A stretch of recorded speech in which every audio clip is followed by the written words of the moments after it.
Jeanette, how with the job that you were doing as a magistrate, which I think was exemplary from everything that I've read, and you're clearly, that's an important thing, you were making a difference. You've got very busy family, you know, many other things.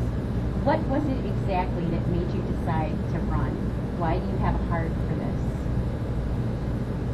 Because I want to serve the people here in the 18th, and I think in order for our constitutional republic to work, you know, everybody thinks we're in a democratic, a representative democracy. We're not in a true representative democracy. A true representative democracy, you elect somebody to office, and they make the decisions, and there's no constraints on them. That is not what we live in. We live in a constitutional republic where the Constitution gives you God-given rights. The individual holds those rights, and the government does not have the right to infringe upon those rights. And all of your elected officials have to operate within that. But within our system, we expect our representatives to represent us. And you know, when I looked around and decided to run the first time, what I saw was kind of a lot of what I've already said, that this district is across party lines pro-life. This district across party lines is pro-gun. This district across party lines is fiscally conservative, and their number one goal is jobs and the economy. And I understand, well, having worked in Cambridge, that we have a tremendous resource there. We have tremendous opportunity, that we don't need to sit back and say, oh, poor us, we're always going to be this way. We have the ability here. I mean, I think we have tremendous ability here in the 18th. And the answer is not the same in every county. Because when I talk about that intersection in the southern part of the district, they're like, but Jeanette, that's not us. That's true. But you know, Hocking County, what do you think of Hocking County? You start thinking of Hocking Hills, you start thinking about tourism. When you think of Holmes County, I mean, they have got the lowest unemployment rate in the state of Ohio. They have got a booming economy. They have a problem with their roads. I mean, some of the problems are different, some of the solutions are different, but the bottom line is we need somebody who's in the district, who shares the values of the district, because you don't want somebody who goes to D.C. and they're trying to think like you are. You want somebody who does think like you. So when they're making the decisions, it's through the filter of the people they're supposed to represent.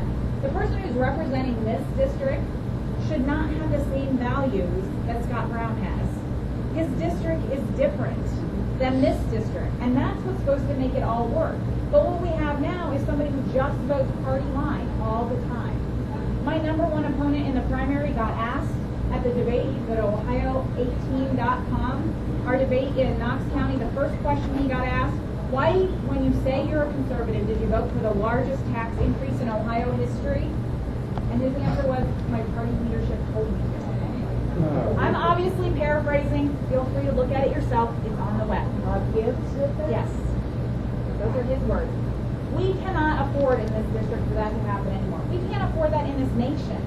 We do not need a puppet of the party. We need the person who represents the people. That's what made our nation great. That's what's going to get us back to being great, is when you have somebody in D.C. who shares your values and is going to be able to vote the way this district needs the votes to go and introduce legislation this district needs. And that's why I'm running, and obviously I'm working hard on it. I've done over 90 public events to date. I've put over 25,000 miles on my car. I told somebody the other day that I've got 5 events in 6 days this week, and then I realized that no, I'd missed at least one. And so, you know, I was doing a town hall in Coshocton County in West Lafayette on Monday, and last night I spoke at the Harrison County Lincoln Day, which, by the way, when I'm in an 8-way primary, it wasn't a great idea to give us 5 minutes to speak and then have a keynote speaker as well. It was a long evening last night. And there's 3 people in Bill's race, they got to speak as well. So kind of felt sorry for the Harrison County people who were running because they didn't get a chance to speak at all. But I was there last night. Obviously, I'm here tonight. Tomorrow night, I'll be doing a second debate in Chillicothe. You can all just run right down there and come see that, although it's probably a lot more convenient to go to the ones here at Kent State Tusk. But, you know, that's the bottom line, is we've got to get somebody who's in there, who's driven, who's passionate about it, who shares the values of the district, and who's going to go in there and get something done. There's a turnover on the presidency.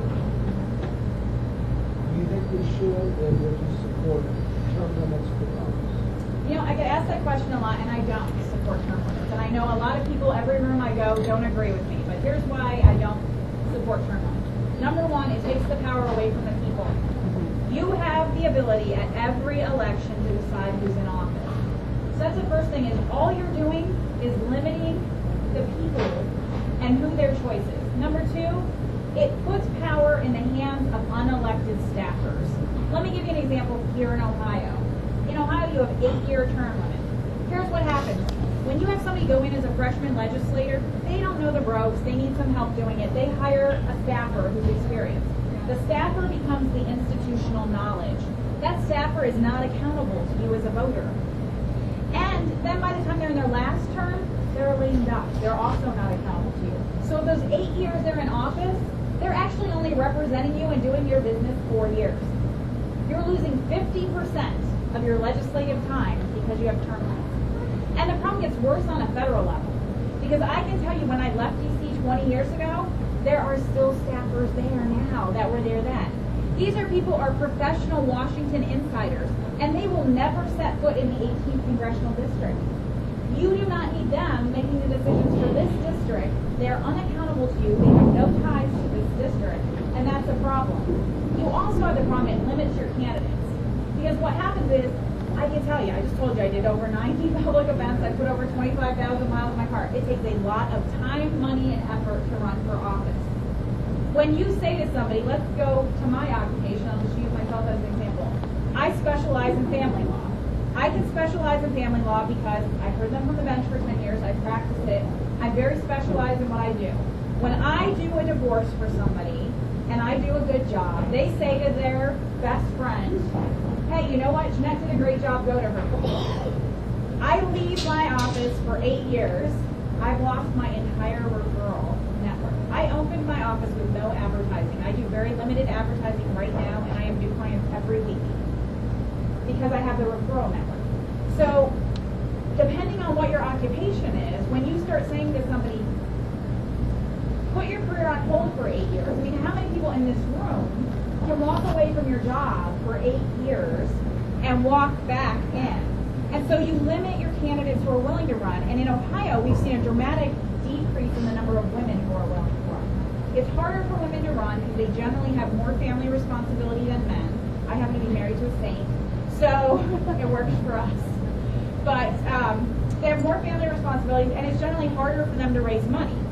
The husbands generally are the ones with the Rolodex of business people that they can call up and say, hey, can you stroke me a check for $1,000 for me to run for Congress? Because you know me and you know where I live. It's generally harder for women to do that. So what we've seen in Ohio is we have one Republican female senator in Ohio.